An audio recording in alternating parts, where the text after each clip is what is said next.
News ടൈമിലേക്ക് സ്വാഗതം. പ്രധാന വാർത്തകൾ.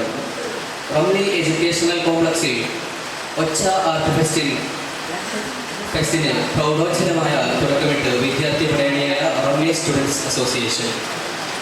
ഗസയിൽ വെടിനിർത്തലിന് അംഗീകാരം നൽകി ഇസ്രായേൽ യുദ്ധ ക്യാബിനറ്റ്. ഏഷ്യ കപ്പ് 2025 ആ ട്രോഫി ഞങ്ങൾക്ക് വേണ്ട, ജയിച്ചിട്ടും കിരീടം ഏറ്റുവാങ്ങാതെ ഇന്ത്യ. വാർത്തകൾ വിശദമായി. റംലി എഡ്യൂക്കേഷണൽ കോംപ്ലക്സിൽ ഒച്ച ആർട്ട് ഫെസ്റ്റിന് പ്രൗഢോജ്ജലമായ തുടക്കമിട്ട് വിദ്യാർത്ഥി പടയണിയായ റംലി സ്റ്റുഡൻസ് അസോസിയേഷൻ. ഫെസ്റ്റിന് തുടക്കമിട്ട് ഉദ്ഘാടന സെക്ഷൻ ഉജ്ജ്വലമായി അരങ്ങേറി. അനസ് ബിൻ ഹംസ ഉസ്താദ് റംലിയുടെ നേതൃത്വത്തിൽ ഉദ്ഘാടനം നിർവഹിച്ച് തുടങ്ങിയ പ്രോഗ്രാമിൽ വിശിഷ്ടാതിഥിയായി സാന്നിധ്യമറിയിച്ച് ഡോക്ടർ സോലിഹ്. മഗ്‌രിബിന് തുടക്കമിട്ട പരിപാടി ഇഞ്ചോടിഞ്ച് പോരാട്ടമാണ് നടന്നുകൊണ്ടിരിക്കുന്നത്. ആര് വാഴും ആര് വീഴും എന്നതിലാണ് ജനം ഉറ്റുനോക്കുന്നത്. പലസ്തീന് ഐക്യദാർഢ്യം പ്രഖ്യാപിച്ചുകൊണ്ടുള്ള പരിപാടിയിൽ റമല്ല, റഫ എന്ന പലസ്തീൻ പ്രദേശങ്ങളുടെ നാമധേയത്തിലാണ് ടീമുകൾ അലങ്കരിച്ചിട്ടുള്ളത്. സംഭവ സ്ഥലത്ത് നിന്നും റംലി ക്യാമ്പസിൽ നിന്നും നമ്മോടൊപ്പം ചേരുന്നു reporter Aslam. Hello hello hello hello Aslam, കേൾക്കുന്നുണ്ടോ? കേൾക്കുന്നുണ്ട്. താങ്കളിപ്പോൾ റംലി ക്യാമ്പസിലാണെന്ന് അറിയാൻ കഴിഞ്ഞു.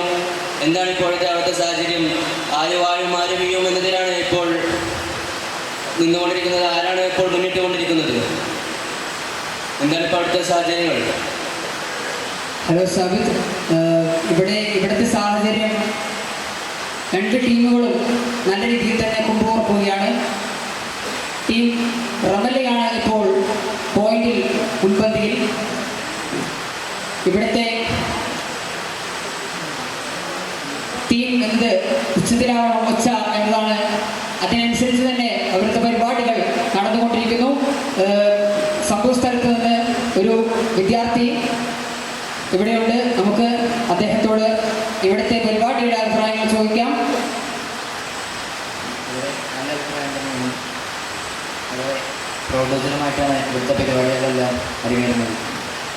ഗുർദ, കവാലി അങ്ങനത്തെ മത്സരങ്ങൾക്ക് വളരെ നല്ല ഒന്നിനൊന്നും മെച്ചായിട്ടാണ് എല്ലാം റഫയും റമലയും എല്ലാം ഈ ഒച്ച എന്ന ഈ ലോഗോ വെച്ച് അതിൻ്റെ പേര് വെച്ച് തന്നെയല്ലേ അതിൻ്റെ സംഭവം നടന്നത്? എല്ലാം അങ്ങനെ തന്നെ ഇതിനോടനുബന്ധിച്ച് എല്ലാം. ഓക്കെ, തിരിച്ചു വരാം. ഗസയിൽ വെടിനിർത്തലിന് അംഗീകാരം നൽകി ഇസ്രായേൽ യുദ്ധ ക്യാബിനറ്റ്. വെടിനിർത്തൽ കരാറിന്റെ ആദ്യഘട്ടം കഴിഞ്ഞ ദിവസം ഉച്ചയോടെ പ്രാബല്യത്തിൽ വരേണ്ടതായിരുന്നു. എന്നാൽ സുരക്ഷാ മന്ത്രിസഭയുടെ അംഗീകാരം അനിശ്ചിതമായി നീണു. മന്ത്രിമാർക്കിടയിലെ ഭിന്നത കാരണം പലവട്ടം മന്ത്രിസഭാ യോഗം ചേർന്നു. ഒടുവിൽ US പശ്ചിമേഷ്യൻ ദൂതർ സ്റ്റീവ് വിറ്റ്കോഫ്, ട്രംപിന്റെ ഉപദേശകൻ ജുറഡ് കുഷ്നർ എന്നിവർ ഇസ്രായേൽ നെതന്യാഹുവുമായി പ്രത്യേക ചർച്ച നടത്തി. തുടർന്ന് മന്ത്രിസഭാ യോഗത്തിലും അവർ സംബന്ധിച്ചു. വെടിനിർത്തലിൽ നിന്ന് പിന്നാക്കം പോയാലുള്ള അപകടം ഇരുവരും നെതന്യാഹുവിനെയും മന്ത്രിമാരെയും ധരിപ്പിച്ചതായാണ് റിപ്പോർട്ട്. ഏഷ്യ കപ്പ് 2025 ആ ട്രോഫി ഞങ്ങൾക്ക് വേണ്ട, ജയിച്ചിട്ടും കിരീടം ഏറ്റുവാങ്ങാതെ ഇന്ത്യ. ഏഷ്യ കപ്പ് 2025 ചില വൈരികളായ പാകിസ്ഥാനെ തോൽപ്പിച്ച് ഇന്ത്യ കിരീടം നേടിയിരിക്കുകയാണ്. ആവേശകരമായ ഫൈനലിൽ പാകിസ്ഥാനെ 5 വിക്കറ്റിനാണ് ഇന്ത്യ തോൽപ്പിച്ചത്. ആദ്യം ബാറ്റ് ചെയ്ത പാകിസ്ഥാൻ 140 റൺസിൽ കൂടാരം കയറിയപ്പോൾ 2 പന്തും 5 വിക്കറ്റും ബാക്കിയാക്കി ഇന്ത്യ വിജയം നേടിയെടുക്കുകയായിരുന്നു. കുൽദീപ് യാദവിന്റെ 4 വിക്കറ്റ് പ്രകടനവും തിലക് വർമ്മയുടെ അപരാജിത 50യുമാണ് ഇന്ത്യക്ക് ജയം സമ്മാനിച്ചത്. പാകിസ്ഥാനെ തോൽപ്പിച്ചാണ് ഇന്ത്യ കിരീടം നേടിയെന്നത് ആവേശം ഉയർത്തുന്നു. എന്നാൽ ഇന്ത്യ കിരീടം നേടിയതിനു ശേഷം സമ്മാനദാനത്തിനിടെ നാടകീയ സംഭവങ്ങളാണ് അരങ്ങേറിയത്.